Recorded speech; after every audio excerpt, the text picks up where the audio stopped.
Thank you so much for being part of this project on languishing. I'm hoping that these stories will open up a conversation.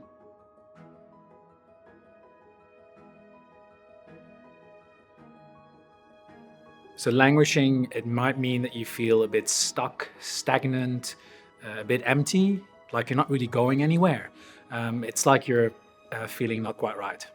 I didn't have the language for how I was feeling because it certainly wasn't depression. But I knew that I was feeling something. I knew that I had no ability to kind of pick myself up like I used to be. Languishing for me felt like I was trapped. And then obviously when we opened back up, I kind of felt I was still in lockdown, just staying in that particular place mentally.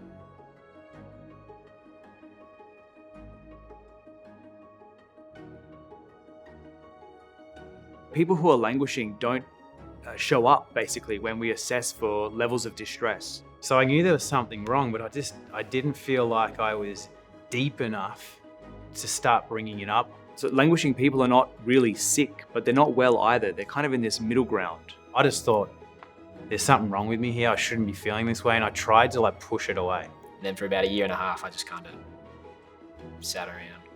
I fell into this period of listlessness, really.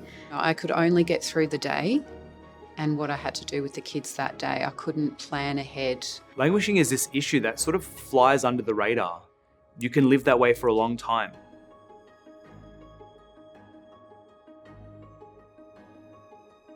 My name is Dr. Matthew Aicello. I'm a mental health researcher at BeWellCo. My name is Dr. Joep van Achteren. I work as the CEO for BeWellCo.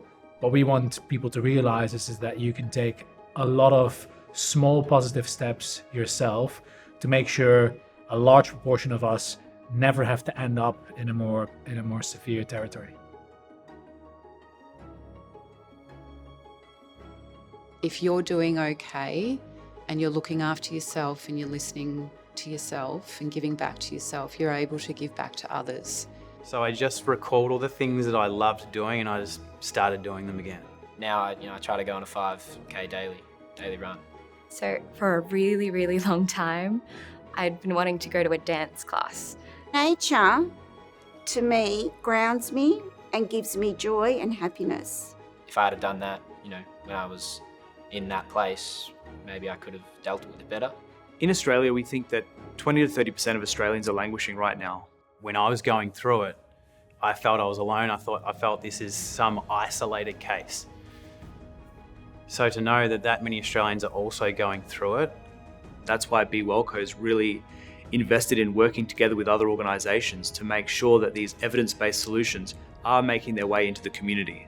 If any of these stories resonated with you or they reminded you of someone else, please know that you can find more information on what languishing means or what proactive steps you can take to improve it on the BeWellCo website.